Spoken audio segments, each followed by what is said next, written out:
Jauh sebelum nama Bekasi dikenal, tanah ini sudah dihuni manusia sejak ribuan tahun silam.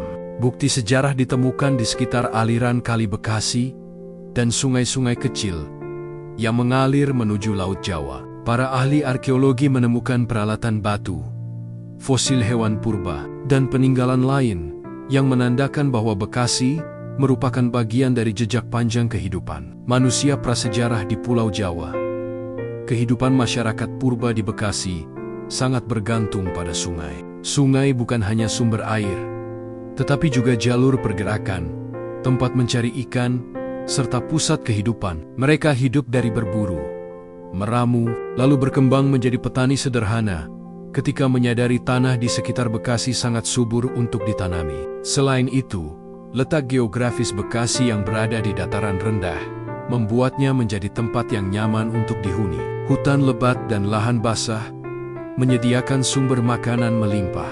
Dari masa ke masa, tanah Bekasi menjadi tempat singgah, tempat tinggal, hingga tempat berkembangnya berbagai kelompok manusia. Seiring berjalannya waktu, masyarakat prasejarah mulai membentuk pemukiman kecil. Dari sinilah akar sejarah panjang Bekasi bermula. Jauh sebelum hadirnya kerajaan-kerajaan besar di Jawa, memasuki abad ke-4 hingga ke-7 Masehi, tanah Bekasi menjadi bagian penting dari wilayah Kerajaan Tarumanegara, salah satu kerajaan Hindu tertua di Nusantara, yang berpusat di Jawa Barat. Bukti sejarah keberadaan Tarumanegara di Bekasi dapat dilihat dari penemuan prasasti Tugu yang ditemukan di daerah Tugu, Cilincing, Jakarta Utara, tidak jauh dari aliran Kali Bekasi. Prasasti ini menceritakan tentang Raja Purnawarman, penguasa Tarumanegara, yang memimpin pembangunan saluran air sepanjang 6.112 tombak, sekitar 11 km untuk mengendalikan banjir dan mengairi sawah masyarakat. Saluran ini diyakini menghubungkan Kali Bekasi dengan laut. Dengan adanya saluran tersebut, pertanian berkembang pesat, dan wilayah Bekasi menjadi salah satu lumbung pangan bagi kerajaan. Selain terkenal dengan pembangunan infrastruktur air, Raja Purnawarman juga dikenal sebagai pemimpin yang mendekatkan diri dengan rakyat. Masyarakat di sekitar Bekasi hidup makmur dari hasil pertanian, peternakan, serta perdagangan hasil bumi. Sungai-sungai di Bekasi berfungsi sebagai jalur perdagangan yang menghubungkan pedalaman Jawa dengan pesisir Laut Jawa. Bekasi di masa Tarumanegara bukan hanya sebuah daerah penunjang, tetapi juga saksi kejayaan peradaban awal di Nusantara. Dari sinilah, akar penting Bekasi dalam sejarah bangsa mulai terlihat jelas, sebagai pusat agraris sekaligus jalur perdagangan strategis. Setelah runtuhnya Tarumanegara, kekuasaan di Tanah Sunda beralih ke Kerajaan Sunda Pajajaran pada abad ke-14 hingga abad ke-16 Masehi. Pada masa ini, Bekasi tetap memegang peranan penting sebagai daerah agraris sekaligus jalur perdagangan. Kerajaan Pajajaran berpusat di Pakuan Pajajaran, kini daerah Bogor, dan Bekasi berada di jalur yang menghubungkan ibu kota kerajaan dengan pesisir utara Jawa. Sungai-sungai besar seperti Citarum, Cikeas, dan Kali Bekasi menjadi jalur transportasi yang ramai dilalui para pedagang. Di era ini,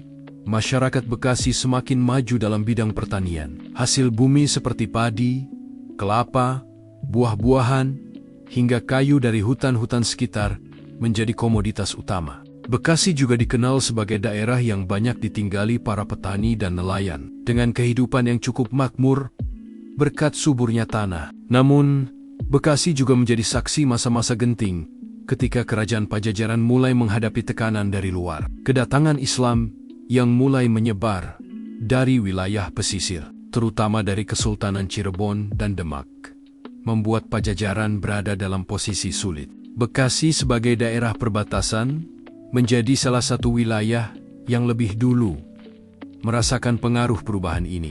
Disinilah Bekasi perlahan-lahan mulai memasuki era baru, peralihan dari Hindu-Buddha menuju Islam. Sebuah proses panjang yang akan semakin jelas di bab-bab berikutnya. Peralihan besar terjadi pada abad ke-15 hingga 16, ketika ajaran Islam mulai menyebar ke berbagai wilayah Nusantara, termasuk Bekasi. Penyebaran Islam di daerah ini tidak lepas dari peran wali ulama, serta pedagang yang singgah di pesisir utara Jawa. Bekasi yang strategis dekat dengan pelabuhan di Tanjung Priok, Sunda Kelapa, Jakarta sekarang, dan Karawang menjadi jalur masuknya para pedagang Muslim dari Arab, Gujarat, hingga pesisir Jawa. Lambat laun, masyarakat mulai tertarik dengan ajaran Islam yang membawa nilai kesederhanaan, persaudaraan, dan keadilan.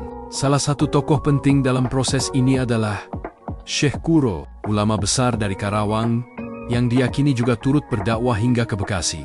Beliau mendirikan pesantren dan mengajarkan ilmu agama kepada masyarakat setempat. Dari sinilah Islam semakin mengakar di Bekasi. Penduduk Bekasi yang sebelumnya menganut ajaran Hindu-Buddha berangsur-angsur masuk Islam. Meski tidak semua sekaligus, proses akulturasi budaya terjadi. Tradisi lama masih dipertahankan, namun mulai diwarnai dengan nilai-nilai Islami. Masjid-masjid kecil mulai dibangun, menjadi pusat kegiatan keagamaan dan sosial. Bekasi pun berubah.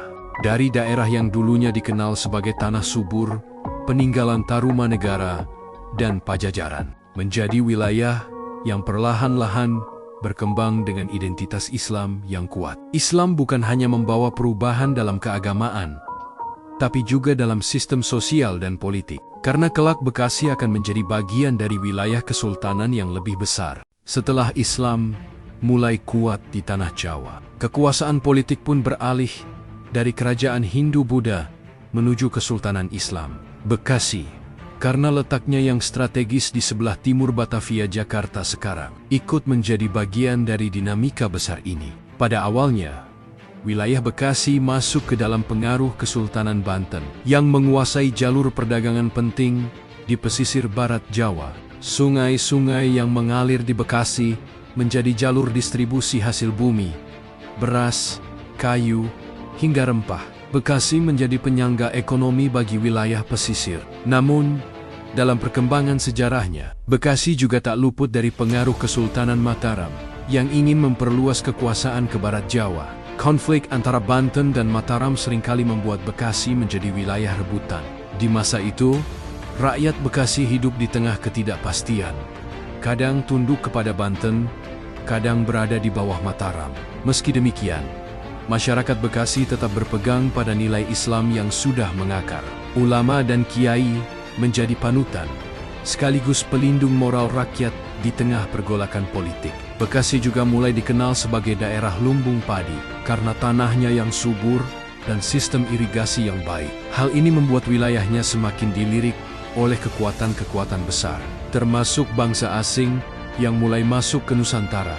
Masa kesultanan ini menjadi fondasi penting bagi Bekasi, karena dari sini lahir tradisi perlawanan terhadap penjajah yang kelak akan mengakar kuat di hati rakyatnya. Memasuki abad ke-17, Belanda melalui Volksvereniging Oostindische Company mulai menguasai Batavia dan sekitarnya. Bekasi, yang berada tidak jauh dari Batavia, secara perlahan masuk ke dalam cengkeraman Volk.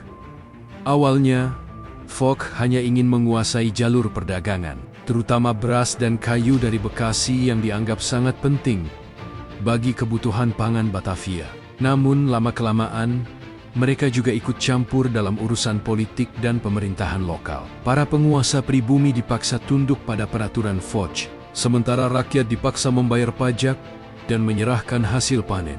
Sistem tanam paksa dan pungutan pajak yang berat membuat rakyat Bekasi hidup dalam penderitaan. Meski begitu, Bekasi tidak tinggal diam. Semangat perlawanan mulai tumbuh. Banyak tokoh rakyat, termasuk kiai dan jawara, memimpin perlawanan kecil-kecilan melawan Volk. Bekasi dikenal sebagai daerah yang keras kepala. Rakyatnya tidak mudah tunduk. Inilah yang membuat Belanda menganggap wilayah Bekasi sebagai daerah rawan pemberontakan. Bahkan catatan sejarah menyebutkan, Bekasi sering menjadi tempat berkumpulnya pejuang dari berbagai daerah yang ingin melawan Belanda. Sungai-sungai di Bekasi pun tak hanya berfungsi untuk perdagangan, tetapi juga menjadi jalur rahasia bagi para pejuang untuk bergerak dan menyusun strategi.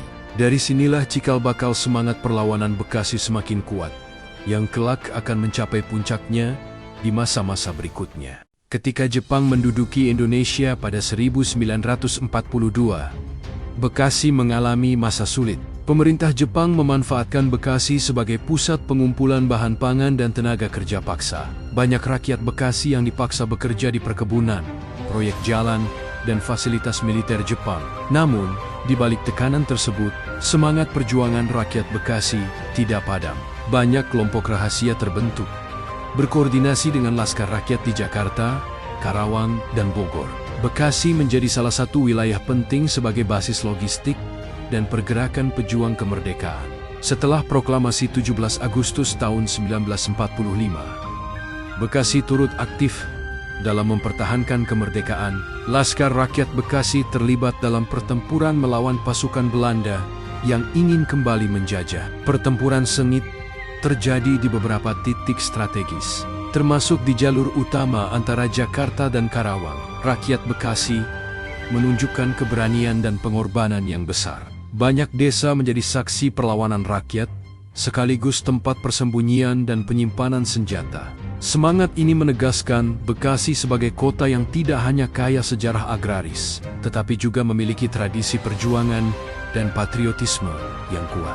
Peran aktif Bekasi dalam Perang Kemerdekaan membuat kota ini kemudian dikenal sebagai salah satu kota pejuang di Jawa Barat yang turut menentukan nasib bangsa Indonesia merdeka. Dari tanah subur di tepi sungai hingga menjadi pusat perlawanan rakyat, Bekasi kini berkembang menjadi salah satu kota metropolitan terbesar di Indonesia. Letaknya yang dekat dengan Jakarta membuat Bekasi menjadi kota strategis untuk perdagangan, industri, dan pemukiman. Bekasi modern dikenal dengan gedung tinggi, pusat perbelanjaan, kawasan industri, dan fasilitas transportasi yang lengkap, jalan tol, kereta komuter line, dan infrastruktur publik memudahkan mobilitas jutaan penduduk yang tinggal dan bekerja di kota ini.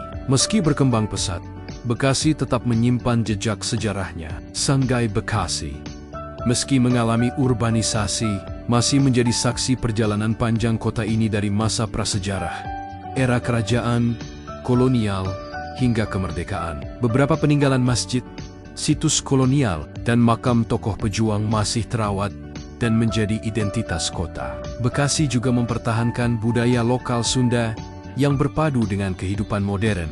Festival, tradisi masyarakat, dan kuliner khas masih hidup di tengah dinamika kota metropolitan. Sejarah panjang Bekasi from tanah subur, lumbung padi, jalur perdagangan, hingga kota pejuang membentuk identitasnya sebagai kota yang kuat, tangguh, dan terus berkembang. Sekaligus menjadi pengingat bagi generasi sekarang tentang nilai perjuangan, ketekunan, dan kearifan lokal.